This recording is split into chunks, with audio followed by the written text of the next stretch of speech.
Thank you, Tina, and thank you all for coming tonight. It's a great crowd. As Tina mentioned on this insalubrious evening, it's really nice to be here to talk about ideas. It's my great pleasure to introduce first Doug Saunders, and later I will be in conversation, I think, rather than interviewing. We'll be conversing. Doug and I are actually old friends. Our association in journalism and politics goes back some years to a shared relationship to this magazine, the only consistently left-wing magazine in this country, and our long-term association in different ways through the Globe and Mail.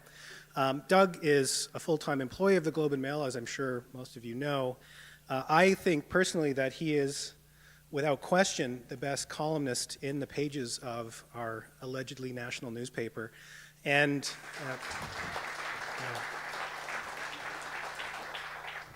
in some weeks manages single-handedly to redeem the entire Saturday edition. This is true not least because since acquiring his position as the European bureau chief and moving to London, along with his equally talented and brilliant and funny wife, Elizabeth Renzetti, they have really brought a kind of global perspective to that newspaper, which has been, for me at least, extraordinarily welcome. Doug's resume is impressive, and I say that as someone who acknowledges that he's younger than me.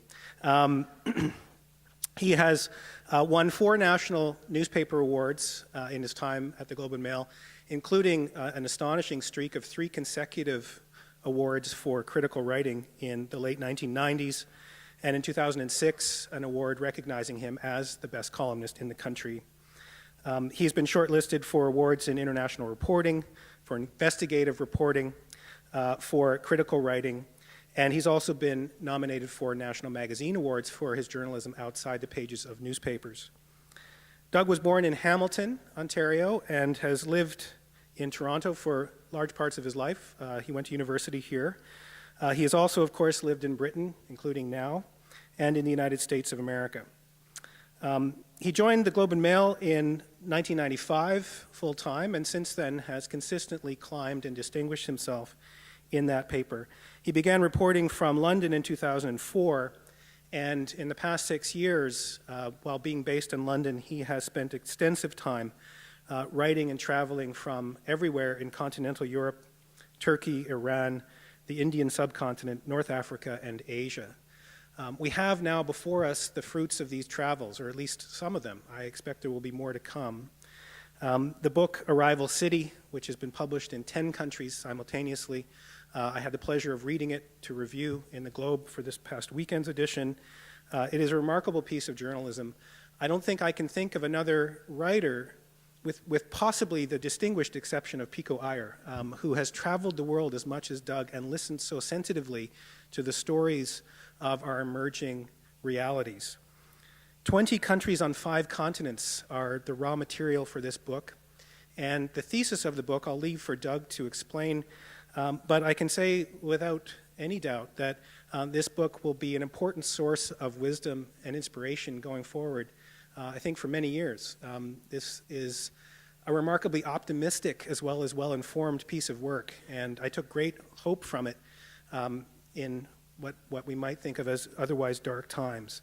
I plan to push him a little bit on that optimism in the conversation. I think that's only appropriate.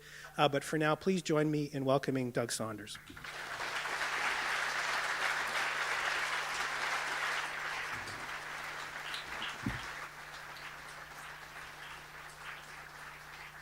Thank you, Mark, for that very flattering introduction. I think this is a characteristically Canadian moment. I think this is a characteristically Canadian moment that we've managed to get this extraordinary large crowd of people to come out on a rainy night to hear a conversation about the socio-economic factors of rural to urban migration in the developing world. And you may be refreshed to know that this, although this is using PowerPoint technology, it is strictly a bunch of photos I'm showing you, and there will not be bullet points for you to memorize or take down or so on. Arrival City is a book which has an overweening topic of what I consider the major trend of our century. It'd be rash to predict anything about a century ahead. I'd hate to think what people would have said in 1900 about what they thought would be the major trends of the 20th century, but I think we are safe to say that the massive shift of the remaining 2/3 or 3/4 of humanity, depending how you count them, from subsistence level rural life into predominantly urban and commercial agriculture focused life will be a major factor in this century and will also end the major theme of human life for the last 10,000 years, which is continuous population growth. Probably human life for even longer than that, actually. I'm looking at this both in its larger global implications, but the way I look at it is through the places where this is occurring, not predominantly through the villages, although I spend some time in the book visiting some of those around the world, not in the core cities or so on, but in the in-between spaces, the neighborhoods usually on the physical fringe or in the lost interstices of the centers of the cities where people settle from the villages, build their first rungs on the ladder of social mobility and so on, and all too often in our world get stuck, have this carefully planned trajectory interrupted by factors that turn these places into dangerous threats or the sites of political movements that threaten to unhinge countries and so on. What do I mean by an arrival city? I'm uniting here places that are slums in the developing world and places that are fairly comfortable looking high-rise neighborhoods and ethnic enclaves in the cities of countries like Canada, mainly because I'd like to argue that these neighborhoods function as mechanisms for certain human activities that are similar across the world and across very different circumstances. Let me show you one example of a place that I look at. This is Dhaka, the capital of Bangladesh, probably the fastest growing city in the world, fastest urbanizing city in the world, although Lagos, Nigeria, and Chongqing in central China both have good statistical reasons for that claim as well. Here we are in the center of Dhaka. This is, on your left there, you have the high rises of an area called Gulshan, which is the wealthiest area.